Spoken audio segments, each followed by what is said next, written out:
Hey everyone, welcome back to the Unseen Wisdom. Before we go any further, don't forget to hit that like button, drop a comment below, and subscribe to the channel.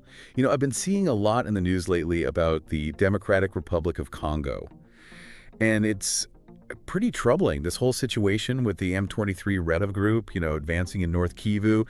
It's just heartbreaking. It really feels like things are kind of getting worse every day. So to unpack this incredibly complex situation, we are joined by expert speaker. They bring a deep understanding of the region and all the conflict dynamics. Thanks for having me. So let's just start with what we know, right? The M23 has been making significant territorial gains. I mean, they even captured Goma. That's a major city in North Kivu. Right. Yeah, Goma's capture is a significant escalation. It really underscores the M23's growing strength and the challenges faced by both the Congolese army, the FARDC, and the UN peacekeeping mission there, MONUSCO, in containing them. Yeah, and the human cost is just, it's staggering. I'm seeing all these reports of peacekeepers being killed, soldiers from South Africa, Uruguay, Malawi, Tanzania. I mean, they're all there trying to maintain peace, losing their lives.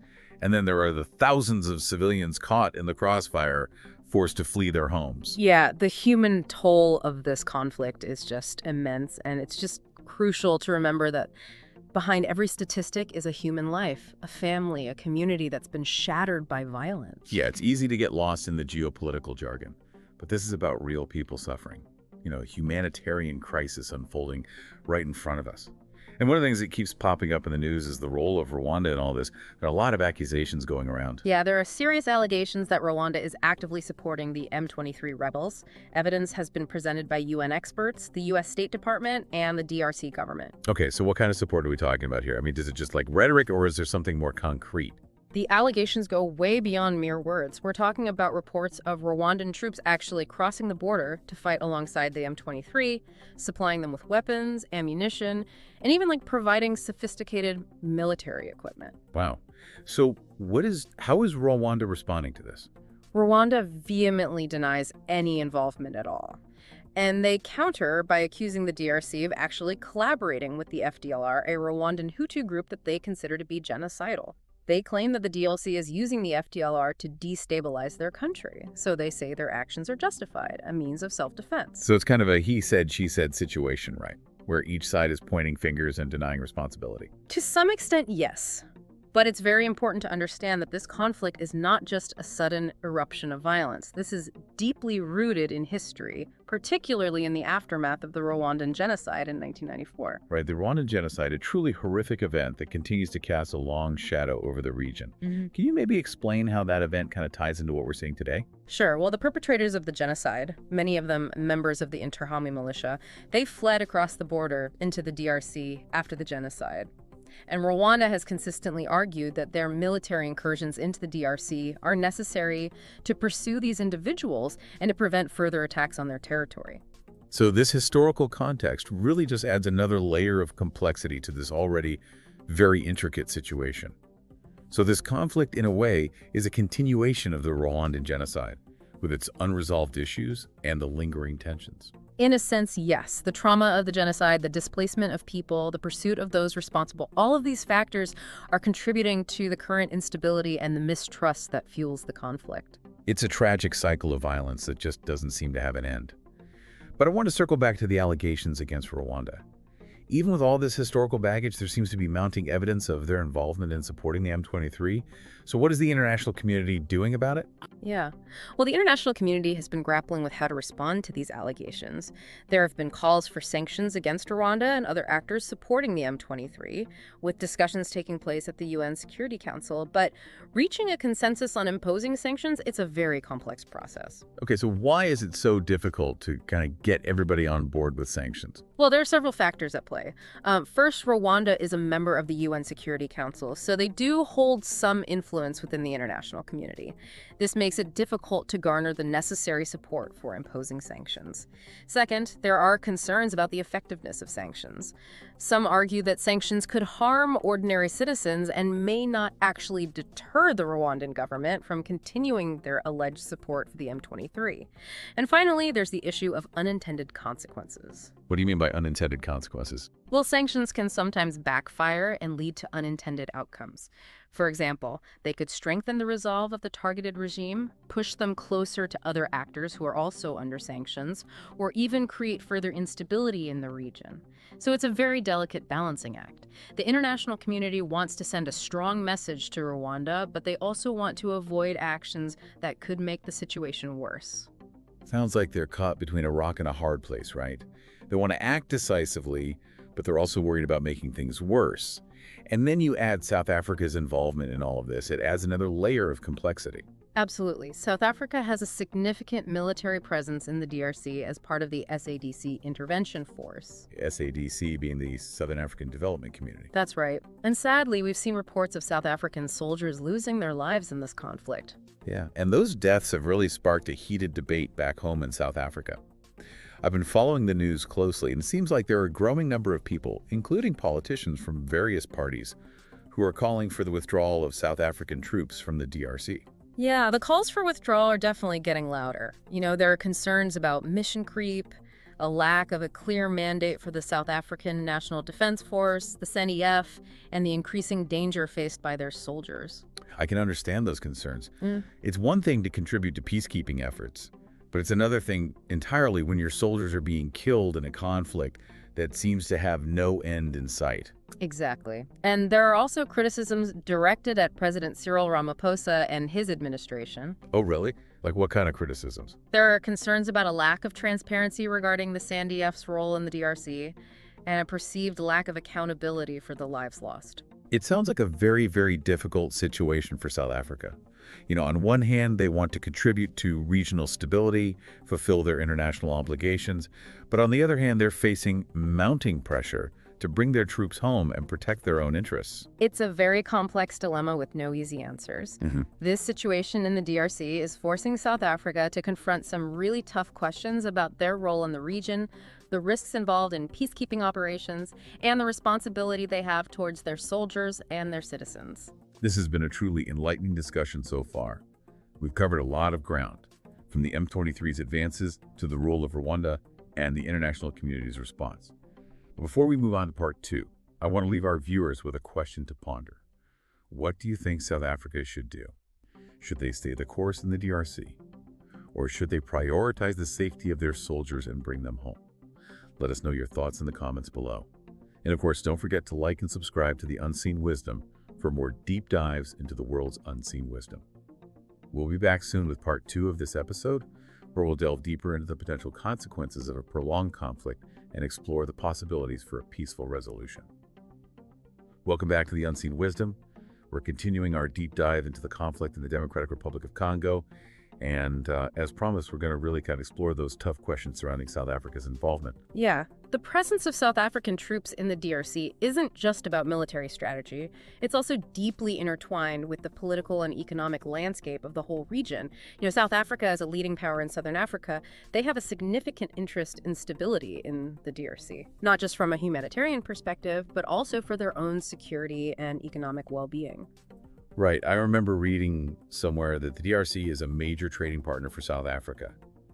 And if the DRC kind of descends further into chaos, that would have ripple effects throughout the whole region, right? Absolutely. A destabilized DRC could lead to a refugee crisis, increased cross-border crime, a decline in foreign investment, all of which would negatively impact South Africa and its neighbors. So South Africa's leaders aren't just considering the immediate costs and benefits of their military presence. They're also weighing the broader geopolitical implications of their actions. Right. It's like a giant chessboard where every move has the potential to trigger a whole cascade of consequences. So if pulling out of the DRC completely isn't really a viable option, what are the alternatives? That's the question that's causing so much debate right now. One option is to reevaluate the mission's objectives, maybe focus on some more achievable goals. Instead of trying to eliminate all the armed groups operating in the DRC, which is a monumental task, perhaps the SANDF could concentrate on some more targeted efforts. Okay, like what kinds of things? Things like protecting key infrastructure, supporting humanitarian aid delivery, or training and mentoring the Congolese army to improve their effectiveness. Okay, that sounds a lot more pragmatic, more focused. Instead of getting bogged down in an endless fight against countless armed groups, they could concentrate on making a more, tangible difference in specific areas. Exactly. It's about being realistic about what can be accomplished with the resources available and working strategically to maximize the impact of the SANDF's presence. Wouldn't stronger regional cooperation be essential as well? Right. I mean, South Africa can't solve this crisis alone, right? Absolutely. The DRC conflict demands a coordinated effort from all the SADC member states, and ideally even broader, African and international cooperation. This would involve things like sharing intelligence, coordinating military operations, and pooling resources to create a more robust and effective response to the crisis. It makes perfect sense, but honestly, getting different countries with their own agendas and interests to actually work together effectively, that's got to be like a diplomatic nightmare. It certainly poses challenges. Regional cooperation in Africa has a history of being very fragmented, often undermined by competing national interests. But the situation in the DRC is so dire, the potential consequences of inaction so severe, that it might just be the catalyst that's needed to push SADC members towards a more unified and resolute approach. So the hope is that the, shared threat, the shared stakes, will overcome those historical divisions and lead to a more effective collective response. That's the hope, yes. It's not guaranteed, of course, but it is a path worth pursuing. And of course, any military action, any intervention, it must be accompanied by robust diplomatic efforts to address the root causes of the conflict and to seek a political solution. Right, we can't just focus on the symptoms. We have to address the underlying disease. Which brings us back to the question of how to get the DRC and Rwanda to the negotiating table, and more importantly, how to get them to genuinely engage in good faith and work towards a lasting peace agreement. It's a monumental challenge. As we've discussed, there's this deep well of animosity and mistrust between these two countries. Rwanda sees the DRC as a safe haven for those who threaten their security, while the DRC accuses Rwanda of exploiting their resources and meddling in their internal affairs. So how do you even begin to bridge that divide? It requires a multifaceted approach. First and foremost, there needs to be a genuine commitment to dialogue from both sides. That means putting aside the inflammatory rhetoric, the accusations, and engaging in open and honest conversations about their concerns and their aspirations. That sounds ideal, but realistically, neither side seems particularly inclined to back down or compromise at this point. How do you get them to that point?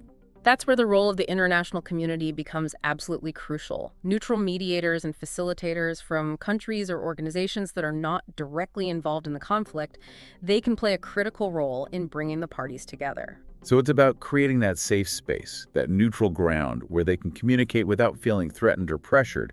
But once they're at the table, what kind of compromises are we talking about here? What would a peace agreement actually look like?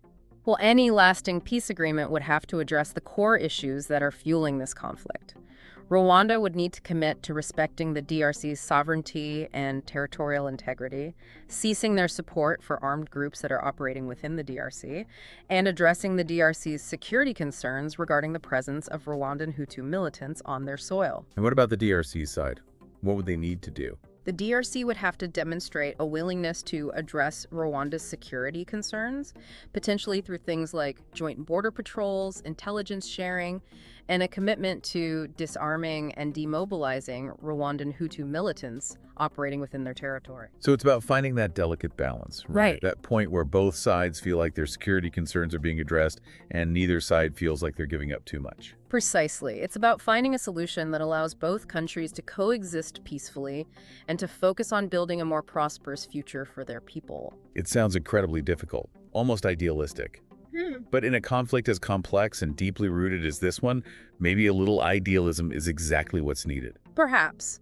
But idealism alone won't achieve peace. It requires a combination of political will, diplomatic skill, and a willingness to make difficult compromises. And a whole lot of patience, I imagine. Without a doubt, peace building is a marathon, not a sprint. As we wrap up this part of our deep dive, I want to leave our listeners with another question to consider. We've talked extensively about the need for a political solution. But what if those efforts fail? What are the potential consequences of a prolonged conflict, not just for the DRC and Rwanda, but for the entire region? We'll explore that question in more detail in the final part of our discussion. Welcome back to The Unseen Wisdom. In this final part of our deep dive, we're going to face a pretty daunting question. What if peace remains out of reach in the DRC? What are the potential consequences if this conflict just keeps raging on? The consequences of a prolonged conflict in the DRC are almost too devastating to even contemplate. We're talking about a humanitarian crisis that's already spiraling out of control. Millions displaced, countless lives lost. A protracted war would only magnify these horrific trends. More displacement, increased poverty, hunger, and you see a collapse of essential services like healthcare and education. It's just heartbreaking to think about the human suffering that would continue to escalate. But beyond that immediate impact, this would also have long-term consequences for the DRC's ability to just develop as a nation, right? Absolutely. Conflict breeds instability, and instability creates fertile ground for corruption, economic stagnation. Right. You just see missed opportunities for progress. The DRC has so much potential, vast natural resources, a resilient population, a vibrant population. But a prolonged conflict would just squander all of that. It would trap the country in this cycle of violence and poverty. And as we discussed earlier, the DRC's instability can't be contained within its borders. There's a real risk of this conflict spilling over, dragging neighboring countries into a regional war that could destabilize the entire Great Lakes region. That's a very real concern. We're already seeing some troubling signs with the M23's incursions into areas that border Rwanda and Uganda.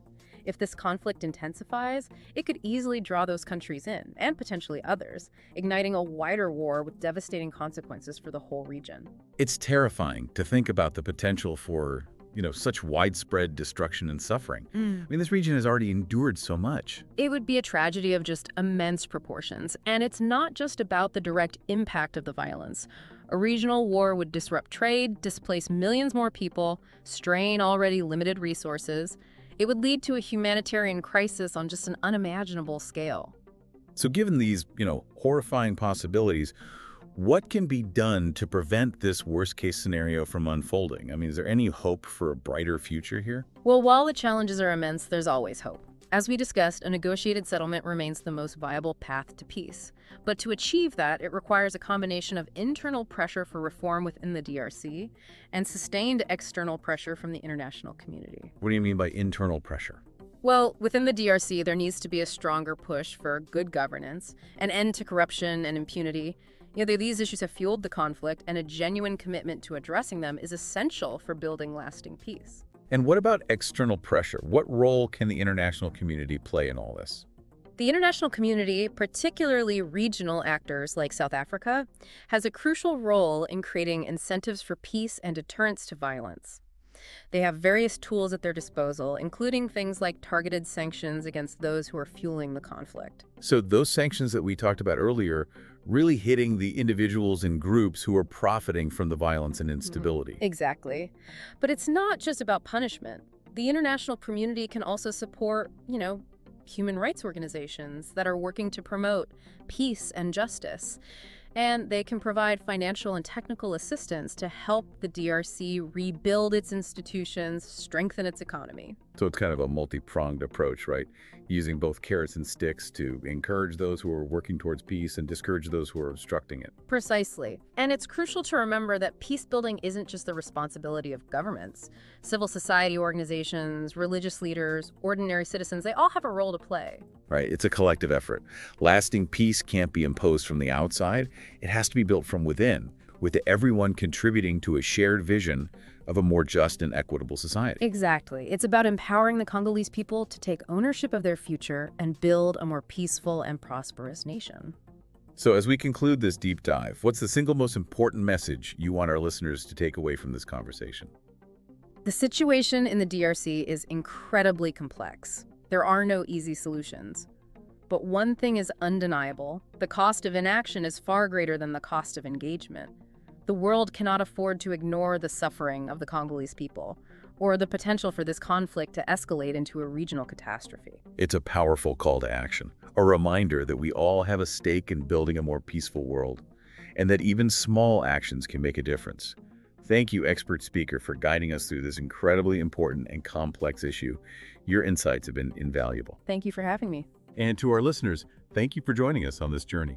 We encourage you to continue learning, stay informed, and engage in these thoughtful discussions about the challenges facing our world. Don't forget to like, comment, and subscribe to The Unseen Wisdom for more deep dives into topics that matter. Until next time, stay curious and keep seeking wisdom wherever you may find it.